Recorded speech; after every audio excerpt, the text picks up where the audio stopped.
Caroline Torbet, qu'est-ce qui vous a donné envie de nous transmettre à toutes et à tous ces beaux proverbes libanais et de découvrir ou de redécouvrir les traditions orales, parfois ancestrales, disons-le? L'envie, en fait, c'est parce que je suis une enfant de la diaspora et donc j'ai habité pratiquement toute mon enfance et mon adolescence en Afrique. J'ai une maman qui est française d'origine vietnamo-allemande, un papa libanais et donc c'était un peu difficile pour moi d'avoir accès un peu à, voilà, à tout ce qui avait attrait au Liban, que ce soit culturellement parlant, mais que ce soit aussi dans le domaine de la cuisine, dans le domaine des films, dans le domaine, enfin tout ce qui touchait au Liban, c'était difficile. Et puis donc je me suis dit, quel est le meilleur moyen finalement de connaître un pays, si ce n'est de le faire à travers ses proverbes, et puis ses régions, on verra tout à l'heure dans le livre. Et donc j'ai eu l'idée d'écrire ce livre. Comment avez-vous fait en écoutant votre père notamment, ou les Voilà. grands-parents? Voilà, parce que mon père me parlait en proverbes. Et moi qui ne comprenais pas l'arabe quand j'étais petite. Ah oui, tout à fait. Et donc je ne comprenais pas bien l'arabe quand j'étais petite. Alors j'ai dû un peu me creuser la tête pour essayer de comprendre à chaque fois ce qu'il voulait dire. Et puis voilà, l'idée est venue de là. Quel est votre proverbe préféré venu du Liban? J'aime bien le proverbe « Jeanne et balanes maptendes », c'est-à-dire en gros le paradis sans personne, on ne peut pas y aller. Parce que voilà, ça dénonce un peu, enfin pas dénonce, mais ça met un peu en valeur le fait que quand on est tout seul, finalement, c'est pas... Ouais. Le collectif aide beaucoup. Oui, c'est ça. Alors il y a aussi, il a la réplique sous l'aisselle. C'est l'histoire de Zahi et le charbe El Tout, ça veut dire quoi? Charab El Tout, c'est un sirop de mûre en fait. Et cette histoire, elle me fait bien rire parce que c'est inspiré d'un ami qui s'appelle vraiment Zahi, qui a la réplique sous l'aisselle, donc qui a la répartie très, très rapide. Et donc j'ai monté un peu l'histoire autour de ça. Alors certaines sont universelles, hein. Si la parole est d'argent, le silence est d'or. Il y a aussi donne en fonction de ce que tu as. La corde du mensonge est courte. Votre livre s'adresse avant tout aux jeunes, pas seulement, mais avant tout aux jeunes. Pourquoi? Et quels jeunes d'ailleurs? Oui, alors c'est un livre pour la jeunesse, donc ça va partir à peu près de 7 ans.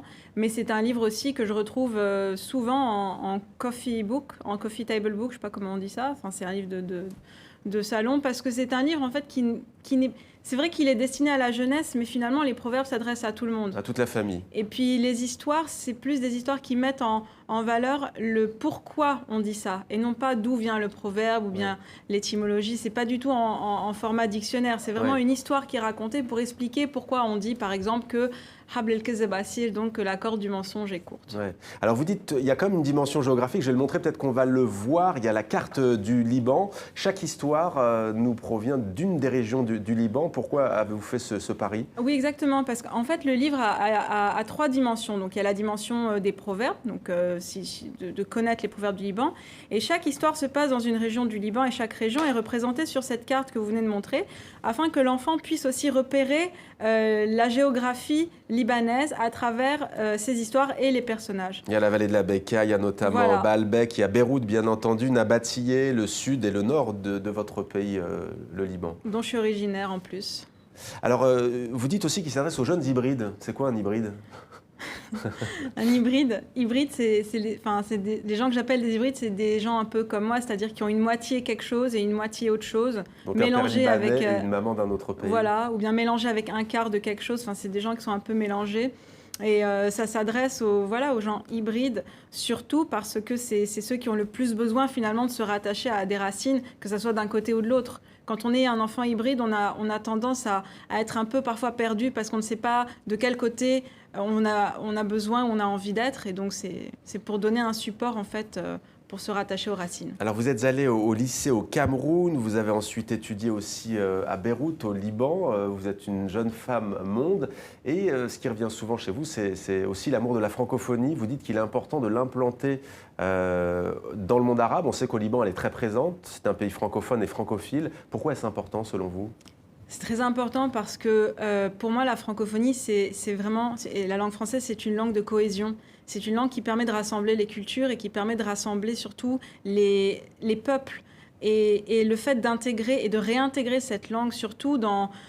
Moi, je le fais bien sûr dans les écoles homologuées, dans les lycées, mais aussi dans des écoles qui ne sont pas homologuées, des écoles parfois aux frontières même de la Syrie, où c'est des milieux qui sont complètement arabophones.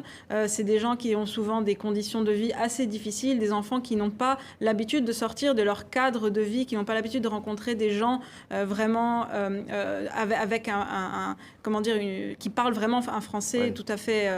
C'est vrai que c'est plutôt la langue courant. des élites, disons-le aussi au Liban. Oui, c'est vrai. Et donc j'aime bien le fait de transmettre cette francophonie à ces enfants-là.